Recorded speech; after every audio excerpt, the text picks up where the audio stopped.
The Three Little Pigs.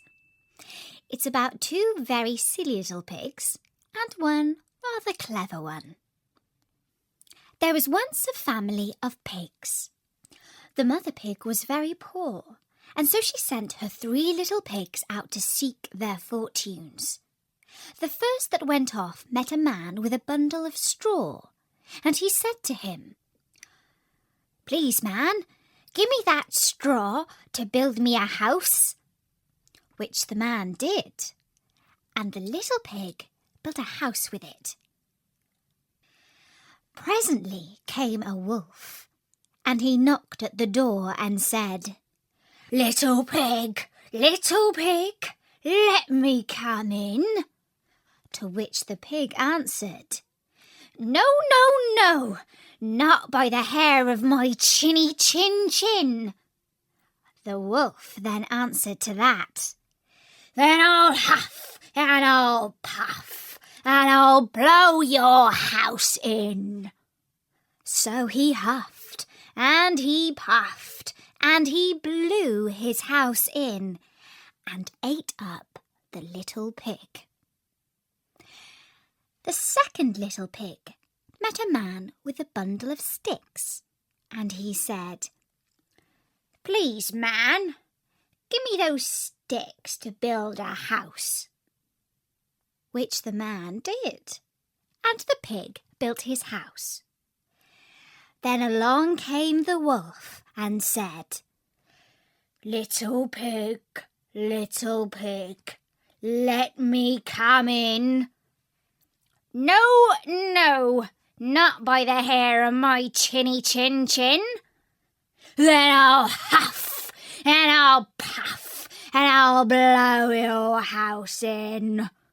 So he huffed and he puffed and he huffed, and at last he blew the house down and he ate up the little pig. The third little pig met a man with a load of bricks and said, "Please, man, give me those bricks to build a house with." So the man gave him the bricks, and he built his house with them. And so the wolf came, and as he did to the other little pigs, he said, little pig, let me come in." No, not by the hair of my chinny chin. Well, I'll huff and I'll puff and I'll blow your house in. And he huffed and he puffed and he huffed and he puffed and he puffed and he huffed, and he could not get the house down. When he found that he could not with all his huffing and puffing blow the house down, he said, little pig, I know where there is a nice field of turnips. Where? Said the little pig. Oh, in Mr. Smith's home field. And if you will be ready tomorrow morning, I will call for you, and we will go together and get some dinner. Very well, said the little pig. I will be ready. What time do you mean to go? Oh, at 6 o'clock. Well, the little pig got up at 5, and he got the turnips before the wolf came, who said, little pig, are you ready? The little pig said, ready? I have been and come back again, and got a nice potful for dinner.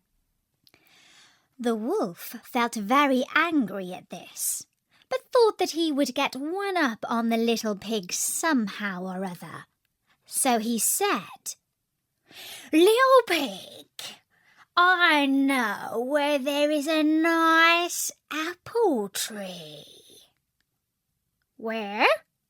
Said the little pig. "Down at Merry Garden," replied the wolf. "And if you will not trick me, I will come for you at 5 o'clock tomorrow and get some apples." Well, the little pig ran up the next morning at 4 o'clock and went off for the apples, hoping to get back before the wolf came. But he had farther to go and had to climb up the tree, so that just as he was coming down from it, he saw the wolf, which, as you can imagine, frightened him very much. When the wolf came up, he said, "Little pig, what? Are you here before me? Are they nice apples?"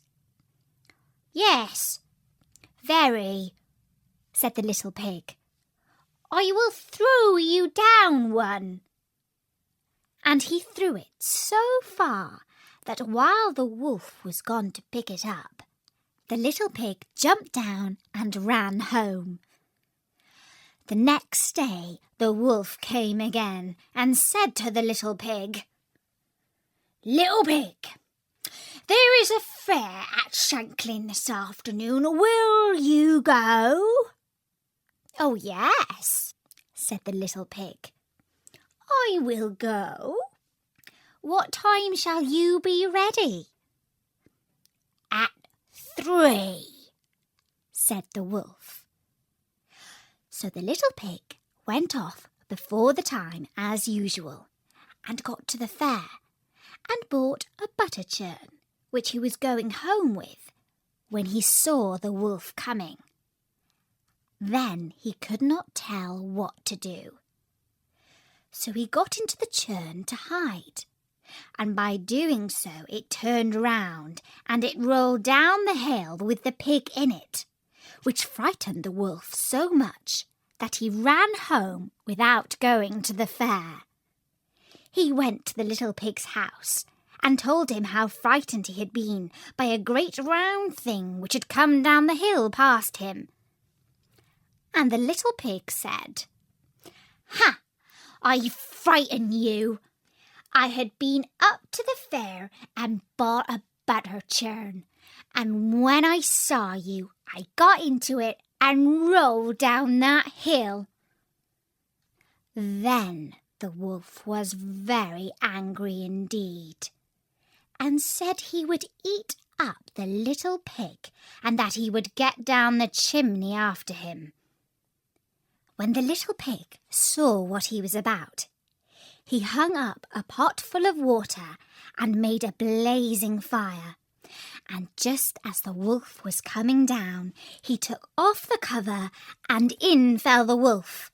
So the little pig put on the cover again and in an instant boiled him up and ate him for supper and lived happily ever after. And that was the story of the 3 little pigs.